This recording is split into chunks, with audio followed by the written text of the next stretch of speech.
Welcome, investigator. Evil is on the rise. Crime is escalating. Our mission is to eliminate the crime by exposing evil, examine why it manifests, and highlight the brave souls that confront it every day. Join us as we work together to bring justice to every victim. Welcome to All Things Crime. Here's your host, Jared Bradley. Hey everybody, it's Jared. Welcome to another episode of All Things Crime. Appreciate you being here. And in fact, if you can hit that subscribe button and the little bell if you haven't yet, but for all of those that have, we surely appreciate you. We're on YouTube and Rumble and Spotify, pretty much every platform that you can think of. So wherever you're listening from, we appreciate you. And I'm excited today to bring in a little bit different type of a guest. This guy here he has an amazing background in law enforcement, but from after he retired, he's kind of moved into training. And so this is one of the big things that I think has come out in the last few years about how important training is and ongoing training with law enforcement, because situations are always changing. You know, who knew that the mostly peaceful riots in 2020 would change the game so much? But I want to welcome Dr. Mike McCutcheon, and he is, you know what? I'm going to let him describe his background because it's so extensive. Can't talk this morning. So, Mike, welcome, Dr. McCutcheon. Welcome to the show, and appreciate you being here. And if you could introduce yourself to the audience, that'd be awesome. Sure. Hey, thanks, Jared, for having me on. My background is started out pretty regular. I was a patrol officer. I worked as a police officer for 20 years. And then during that time, about 5 years in, I got promoted to detective, and it changed my life. I loved it so much. You probably hear, I'm a laid back guy. You'll hear in this interview, like, I just kind of go with the flow. And I wasn't a great student. I had to really learn how to learn. And the only thing that I can really focus on, that I would be able to focus my attention, was I loved the puzzle of crime scenes. I thought it was fantastic. And then while I was in detectives, I got promoted to sergeant, and then I became the detective sergeant. So again, most of my career I spent in detectives. During that time, I was at an agency where we weren't so large, where we had enough in the detective units to have a burglary unit, or we had a homicide unit, or a sex crimes unit. So what the benefit of that is I got to do everything. So I was able to process things from a burglary, a car break, to unattended deaths, and everything in between. And while I was doing that, I became involved with the International Association for Identification, where that's where you would be crime scene certified. And I got involved with my local division, and the amount of information I learned, and I thought it was amazing. So then after I retired in 2020, and I earned my doctorate in education, because I've gone to so many trainings, and they are just the worst. You have guys that they got great experience, but just because you have good experience, it doesn't mean that you're a good teacher, a good instructor. And they're drone on, and you're just sitting there being like, oh man, like, will you let me try it? They'll be, oh, one time I had one time, and you're like, oh, that's cool. Am I going to get to try that? And it was just terrible. So knowing how I was as a student and even as an adult learner, I'm like, my classes are going to be amazing. So I started doing that actually while I was working, going around the country teaching police officers. And so that's what I do now, is I work as a full-time professor, but I also do my consulting and training all over the country for police officers all over. And it's amazing how some areas they have no training. They're missing evidence. It's like, oh my God. And I have horror stories just from where I am, and I think we have good training, and it's unbelievable. But yeah, so that's about me. And then as we go, I'll remember stuff and give it to you as we go. Yeah. Yeah.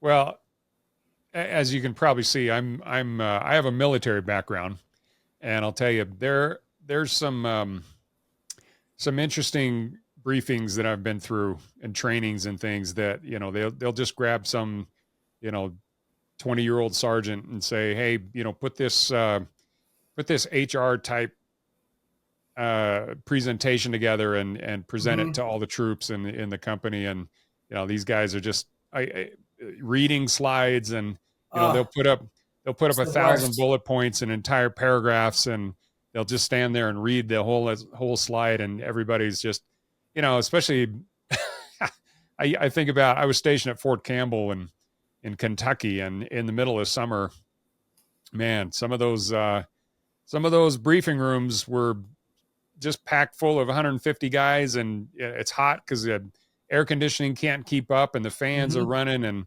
they're just droning you to sleep, and it's just a nightmare. So I don't no, know it's how they. I don't even know how they do it as the instructor. Like I really don't, because I know, like when I'm teaching, like I can see you, and I can see when people are like starting to drone off, and like I see it. So if you're that bad for, you do a 3-day training, I do a 5-day and a 3-day crime scene class. Like I could see if you're like nodding off.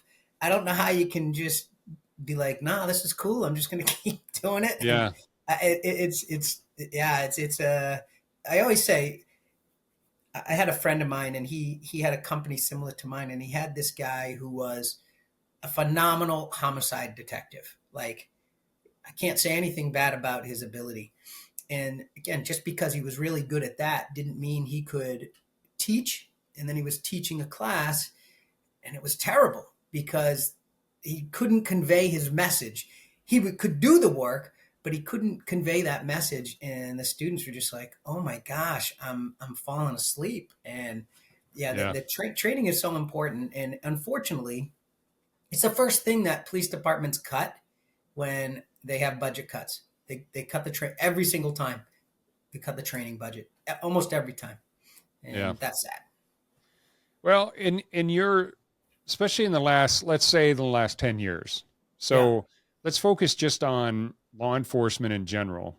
Okay. Um, I think after the academy, uh, like you said, there's so many agencies that are, their budgets are struggling, and I think it fluctuates based on, unfortunately, who's in Washington D.C., because there's so many agencies that rely on, federal grants and things like that Sure.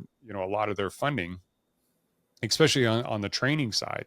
And so if law enforcement is getting restricted coming out of the grants from DOJ and things, that gets cut. But then, sometimes a new mayor will come in, and one of the first things they cut is, those essential services. And the last thing a police chief or a sheriff wants to do is to, reduce the number of officers they have. And a lot of times they can't Yeah. reduce the equipment. Right. So it naturally, training is one of the first things on the block. And yet, unfortunately, when an incident happens, you look back at some of the training, and sometimes that can actually, be a major factor in it.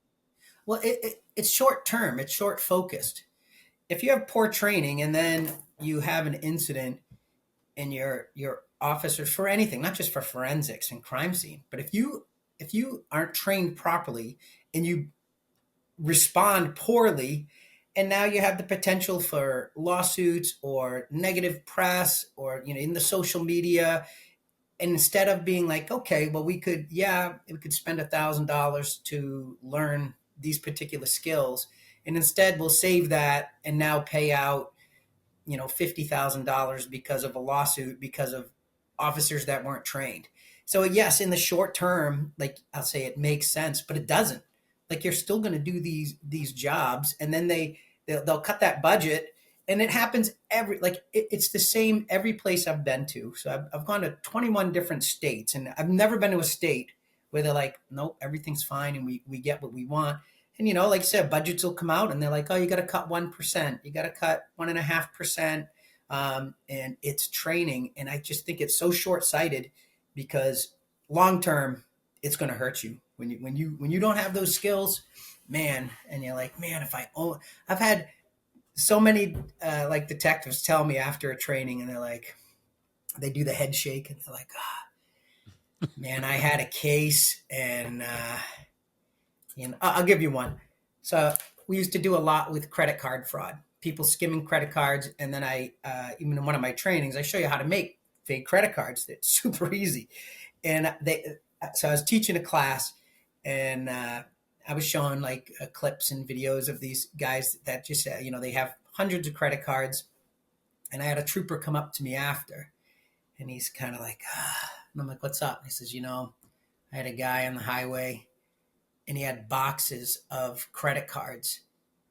And he told me that he was doing an art project, and I let him go. And I'm like, yeah, well, you just let it go, like hundreds of thousands of dollars of credit card fraud.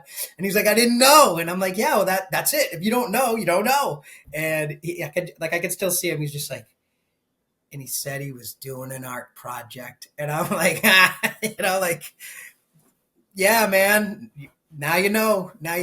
And those are the things, like, you got to have training. If you want to be elite, we want to have this perception of professionalism as law enforcement. Everything's always, we got to increase. We want to be better educated. We want to respond better. But you can only do that if you're properly trained. That's the only way to do it. Yeah. Well, I'll tell you, there's the art of the lie is absolutely perfected with some of these guys. It's you hear stories about everything from why somebody was speeding, all the way to, like you said, the credit card fraud. And these guys can come up with answers. I have teenagers. They can come up with answers just that fast. And a lot of times you just look at them and you're just like, really? That's what you're going to tell me? Well, it's funny because I teach an interview and interrogation class, and I teach a statement analysis, body language, reading body language and stuff. And I used to have, and this is where, it's different everywhere. I used to have the training, coordinator of our police department. He'd say, I'm not sending anybody to interview and interrogation school until they have 5 years on. And I'd be like, well, why is that? You start interviewing, interrogating people the day you leave the academy, your first car stop, every call you go on. I'm like, why would we wait 5 years? So you're going to be terrible for 5 years until you learn it. But again, it's just that philosophy. People, unfortunately in a paramilitary organization, just as you said, in the military, you can't be like, actually, it would be better if we do it now. You're just like, okay, all right, I'll wait. And I see it all the time. Yeah. Well, you don't want to waste training on people that aren't going to make it, aren't going to be, stick around and that kind of thing. But at the same time, you're just like, oh man, understanding body language better and understanding fluctuations, eye movements, all those kind of things is just, it's so critical. So go ahead.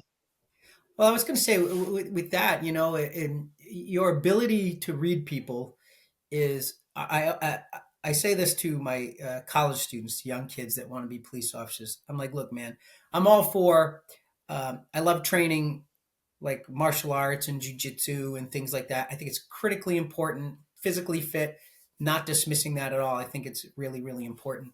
However, I would take a smart, smaller person over a big dumb idiot, because those are the people that can really dig. They can understand people. They're great at de-escalating. They can spot a lie. Like the percentage that we use that physical force as critical, again, I'm not dismissing it, is so small, but we deal with people all the time. And you can talk yourself into a fight every call if you want to. And that's where, when you have that person who can decide how they're going to, I'll say, mentally manipulate that call to make sure the outcome is well by being able to read them like that. That's one of it's one of my favorite things to do. I get just Yeah. as excited doing an interview and interrogation as if I were in a foot chase. Like it's just as exhilarating. You're just like, Well, I here, got you. here might be a good question for you. Out of say 100, officer suspect interactions, Yeah. how many of them actually go as far? Because I imagine the physical, if you're actually getting physical with somebody and you're tussling with somebody, then boy, everything prior to that has gone wrong. Yeah, I mean, yes, but there are some cases where no matter what you do, like and we all seen videos of it. You pull over a car, they jump out of the car, and they're shooting at you. Okay, Mhm. well, there's no de-escalating. Like those type of things happen, but a lot of times we don't recognize signs where we could intervene. Statistically, if you're looking at like the Bureau of Justice statistics, statistically, the amount of times police use force and all the interactions that we have with individuals, um, it's less than 2%. It's like 1%, 1.1. Sometimes it's a little less. It's a very small fraction. It's very, Mhm. very small. Not One according of to the the things, internet.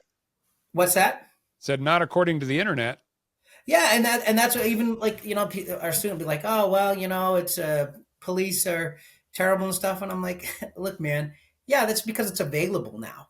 But I've been able to meet hundreds of police officers all over the place, and I have to say, most police officers are good and they want to do good. And I'm not saying that there's not a few that are bad. Like I don't think I need to go into that. Of course that, but the amount of times that force is actually used statistically is so small.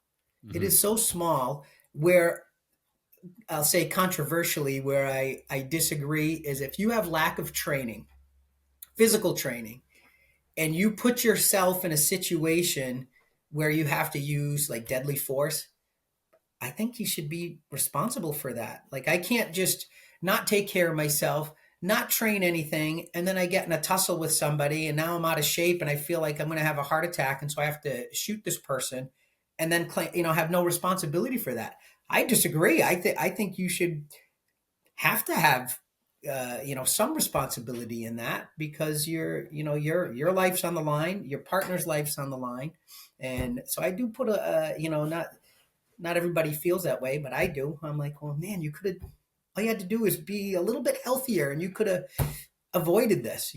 But if you get into the hands-on portion, you probably have made some mistakes in most cases. Yeah, I would agree. Yeah. Well, with the exception of, like you said, the guy that you're just pulling him over and he's already jumping out of the car shooting at you.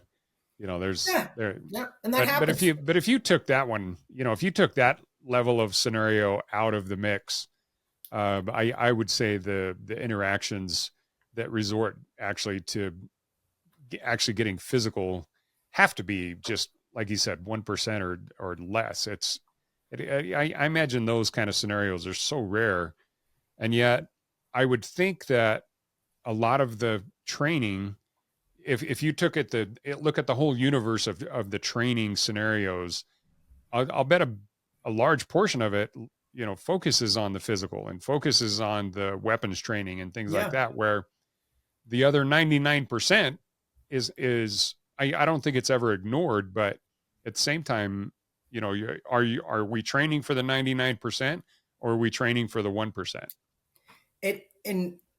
it's tough to argue because yes, you have to be proficient with deadly force, and like I get that, but I teach at the police academy in Massachusetts, and one of the things they focus on is emotional intelligence. And if you are able to understand, like emotions drive behavior, and I'll give you an example. I always ask if somebody slaps a police officer, should they be charged with a crime? And of course, everybody says, yeah, of course. And I'm like, okay, but what if you just told that person that their son died in a car accident? Like, are you going to charge them with a crime? And of course, they're like, no. I'm like, that's emotional intelligence. I know why this person, it's not excusing their behavior, but I know it's driving their behavior. And if you can do that, it's information. Emotions are information. So if I have that, and recognizing myself too. If I'm having a bad day, recognizing that, you're able to diffuse situations um, because you understand what's driving that behavior. If you ignore that emotional aspect, um, you're ignoring what's driving that behavior, and then you take action that is inappropriate or can seem inappropriate when you could have diffused that situation. And when I teach, the point of it is that when I teach at the police academy, I just told you the importance of it. They're like, yes, we have it. Of the about 800 hours that, and this is standard across the country, it's about 800 hours. About the 800 hours that they're going to train at the academy, they get about 2, maybe 3 hours of emotional intelligence training. Hmm. And you're like, but you're going to spend all that other time again. Not, people be like, well, you got to be prepared. I'm not dismissing the physical aspect, but to give 3 hours out of 800 when I'm just telling you this whole time it's about de-escalation and recognizing this, and and then you give it 3 hours. You do like 10 slides. You're like, all right, everybody got it? Good. Awesome. I mean, that's ridiculous. Yeah, it's and then to try to get into that training after you get out of the academy, maybe you wait 3 or 4 years to get it, and by that time you could be in trouble. Yeah.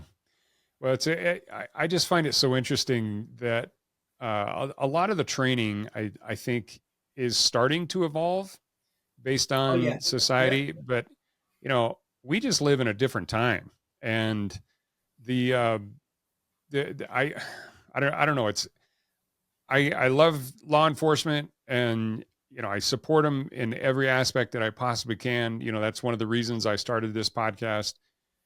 But at the same time, you look at some of the hiring practices of some of the agencies, and you look at how they screen their candidates, how they some of them are looking more for people that are from the hood, to police the hood kind of thing.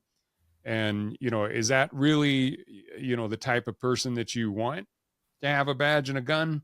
And then you look at with the different age of like I said, social media. Every single person out there has a camera now. So if you don't have the emotional intelligence and you're a hothead, that's never going to bode well, because you're going to be you plastered all over the internet, and you'll be famous whether you want to be or not. And to me, there's good exposure and there's bad exposure. And some people in sales, they say, well, it doesn't matter if it's good or bad, exposure is good. And I'm like, well, that may be for sales, but that's not for law enforcement. Absolutely not. Yep. No, absolutely not. I agree with you. Thanks for joining us. Your attention today brings us one step closer to exposing and eliminating the evil that brings crime to our communities. Hit subscribe and share this episode. Together, we will bring justice to every victim.